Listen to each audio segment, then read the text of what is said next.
Hi అండి, అందరికీ నమస్తే అండి. ఈరోజు నేను గోరింటాకు పొడిని ఎలా తయారు చేసుకుంటానో చూపిస్తున్నానండి. ఇది మా గార్డెన్లో పూసిన గోరింటాకు అంతా కలెక్ట్ చేసి ఇలాగా వారం రోజుల పాటు ఎండపెట్టుకున్నానండి.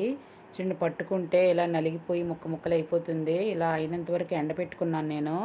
ఎండపెట్టుకొని కవర్లో కలెక్ట్ చేసుకొని ఇదిగోండి మిక్సీ పడుతున్నానండి. ఇప్పుడు నేనైతే పెద్ద జార్ తీసుకొని ఇలా ఆకుని ఫస్ట్ గ్రైండ్ చేస్తానండి.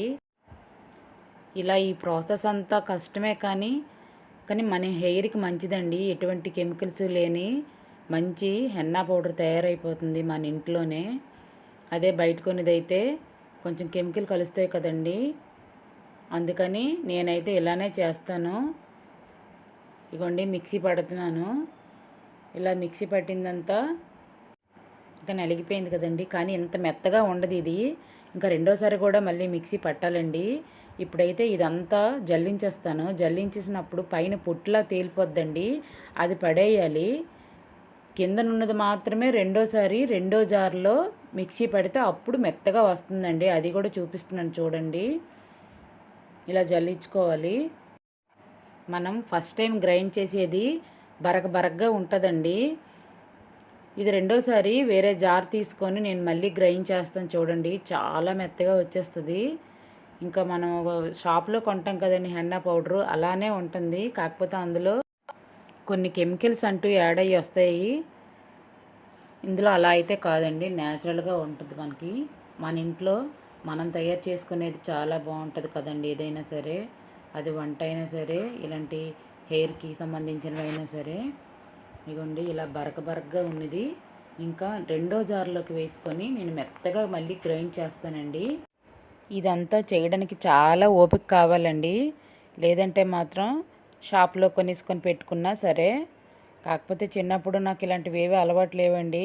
చక్కగా కుంకుడుకాయలు మెంతులు వేసి తల రుద్దుకోవడం, ఇంకా కొబ్బరి నూనె రాసుకోవడం తప్పితే ఇలాంటివి ఏవి వాడేవాళ్ళం కాదు మేము. కాకపోతే కాలాన్ని బట్టి మారిపోవాలంటారు. ఇగోండి ఇలా వస్తుందండి మెత్తగా. ఈ కప్పుకు పట్టిందంతా ఇలా తీసేస్తానండి. జల్లిల్లో జల్లిస్తే సరిగా రావడం లేదు, మళ్ళీ బరకగా వస్తుంది. నేను అందుకే ఇలా ఆలోచించి ఈ ఐడియా వేసాను. ఇగోండి ఇలా మెత్తగా వచ్చేస్తుందండి, చాలా మెత్తగా వస్తుంది. ఎంత మెత్తగా అంటే చూడండి, నా చేతిలో చూడండి ఎంత మెత్తగా ఉందంటే అంత మెత్తగా వస్తుంది పౌడరు.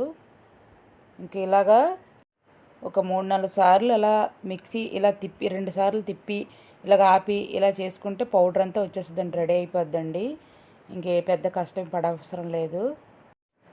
ఇలాంటివి ఓపికగా చేసుకోవాలండి. ఓపిక లేకపోతే మరి ఇంకేం చేయలేం మనం. ఈ హెన్నా పెట్టుకోవడం నేను 1 ఇయర్ నుంచి స్టార్ట్ చేశానండి. ఎందుకంటే నా హెయిర్ అంతా డ్యామేజ్ అయిపోయింది. హెయిర్ మొత్తం చిట్లిపోవడం ఊడిపోవడం జరుగుతుంటే ఇక తప్పదు అని హెన్నా పెట్టుకోవాల్సిందని డిసైడ్ అయిపోయాను. మన ఇంట్లో మనం పెంచిన గోరింటాకు చెట్లతో పౌడర్ ఎలా చేయాలో చూపించాను కదండి. ఇగుండి ఎంత వచ్చింది అంతా కలిపి. ఇప్పుడు నేను ఈ జార్లో వేసుకుంటున్నానండి. ఈ బాక్స్లో వేసి ఉంచుతాను. ఈ వీడియో నచ్చితే లైక్ చేయండి, షేర్ చేయండి, సబ్స్క్రైబ్ చేసుకోండి. మీరు కూడా ఇలా ట్రై చేయాలనుకుంటే ట్రై చేయండి. ఓకేనండి, బాయ్ అండి. వీడియో ఎంతో కొంత మీకు ఉపయోగపడుతుంది అనుకుంటున్నాను.